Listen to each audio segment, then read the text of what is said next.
ابا کی وفات کے بعد مجھے کھلی چھوٹ مل گئی تھی۔ میرا جو من میں آتا وہی کرتی تھی۔ اماں کی بات کو میں ایک کان سے سنتی اور دوسرے سے نکال دیا کرتی تھی۔ میں کھل کر اڑنا چاہتی تھی اور اڑنے کے لیے یہ پر مجھے زہیب نے دے دیے تھے، مگر پھر اچانک قدرت نے میرے یہ پر کاٹ دیے اور میں آسمان سے زمین پر منہ کے بل آ گری۔ مگر میں شکوہ کرتی تو کس سے، کیونکہ یہ سارا کیا دھرا میرا اپنا تھا، میں نے خود ہی۔ کہتے ہیں کہ سب سے عقلمند انسان وہ ہوتا ہے جو دوسروں کی طرف دیکھ کر سبق حاصل کر لیتا ہے، اور اس سے ذرا کم عقل انسان وہ ہوتا ہے جو پیسے دے کر کتاب خریدتا ہے اور اس سے لوگوں کے تجربات کو پڑھ کر سبق حاصل کر لیتا ہے، اور سب سے کم عقل انسان وہ ہوتا ہے اس پر جب خود بیتتی ہے تو وہ اسی سے سبق حاصل کرتا ہے۔ اور میرا تعلق اس تیسری قسم کے لوگوں سے تھا۔ اپنے پیروں پر آپ کلاڑی مارنا کسے کہتے ہیں، میں اس کی عملی تفسیر تھی۔ آئیے میں آپ کو بتاتی ہوں کہ میں نے اپنے لیے خود اپنے ہاتھوں سے کیسے گھڑے کھودے۔ میرا نام نمرہ مقصود ہے۔ میں عارف والا شہر کی رہائشی ہوں۔ میں اپنے والدین کی اکلوتی بیٹی تھی اور اسی وجہ سے بے حد لاڈلی بھی تھی اور ساتھ ساتھ ضدی بھی بے حد تھی۔ میرے ابا کا اپنا میڈیکل سٹور تھا۔ گھر میں کل 3 افراد ہی تھے۔ اچھی گزر بسر ہو رہی تھی، کسی چیز کی کوئی کمی نہ تھی۔ میرے سامنے تو میرے والدین نے کبھی اس بات کا ذکر بھی نہیں کیا تھا کہ ان کی کوئی اور اولاد نہیں ہے یا ان کا بیٹا نہیں ہے۔ ان کی کل کائنات میں ہی تھی، اور اس چیز کا احساس مجھے بچپن سے ہی ہو گیا تھا، اور اسی احساس نے مجھے آسمانوں پہ اڑنا سکھا دیا تھا۔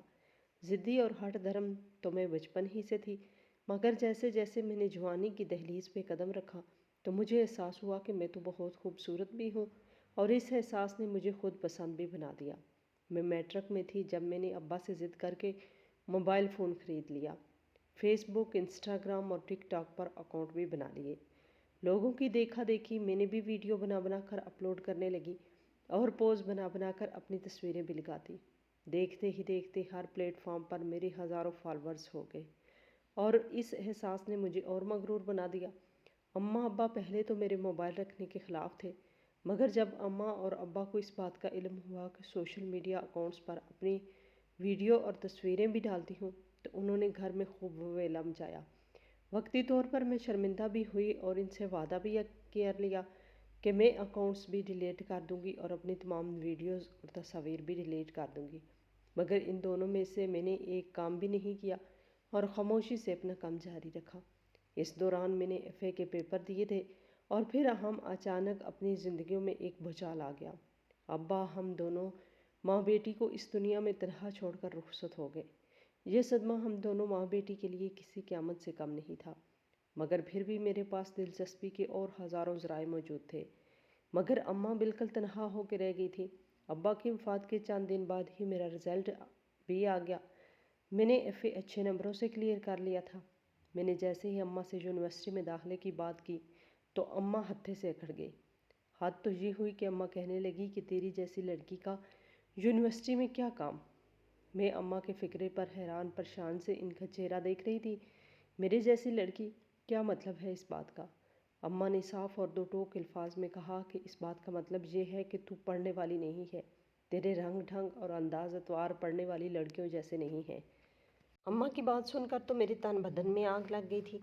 میں پیر پٹکتے ہوئے وہاں سے اندر چلی گئی اور اگلے ہی دن اپنی ایک سہیلی کے ساتھ یونیورسٹی جا کر میں داخلہ فارم فل کر کے جمع کروا آئی، اور یوں میرا ایک یونیورسٹی میں داخلہ بھی ہو گیا۔ جیسے ہی میں نے یونیورسٹی جانا شروع کیا میری آزادی کو مزید پر لگ گئے۔ مجھے کسی چیز کی فکر نہیں تھی، گھر کیسے چل رہا ہے، خرچ کیسے پورا ہو رہا ہے میری بلا سے، حتیٰ کہ مجھے تو اپنی یونیورسٹی کے خرچوں کے لیے بھی کبھی اماں کے آگے ہاتھ پھیلانا نہیں پڑا تھا۔ میرے دوست یہ نوبت آنے ہی نہ دیتے تھے۔ یونیورسٹی کے خرچے، کتابوں کے خرچے، حتیٰ کہ کھانا پینا تک میرے دوست مجھے کرواتے تھے، اور اس کے علاوہ گفٹ کے نام پر آئے دن مجھے نت نئے برانڈ کے کپڑے، جوتے اور پرفیوم ملتے تھے، اور ان سب نوازشات کی وجہ سے میں 7ویں آسمان پر اڑ رہی تھی۔ اماں دن رات مجھے روکتی تھی، سمجھاتی تھی۔ وہ مجھ سے کہتی تھی کہ محلے والے تیرے بارے میں باتیں کر رہے ہیں، لوگ تیرے کردار پر اور میری تربیت پر انگلیاں اٹھا رہے ہیں۔ اماں نے کہتے ہوئے میرے آگے ہاتھ باندھ دیے اور کہنے لگی تجھے خدا کا واسطہ ہے، اپنے مرے ہوئے باپ کی لاج رکھ لے۔ اماں کو سمجھانا یا ان سے بات کرنا ہی فضول تھا۔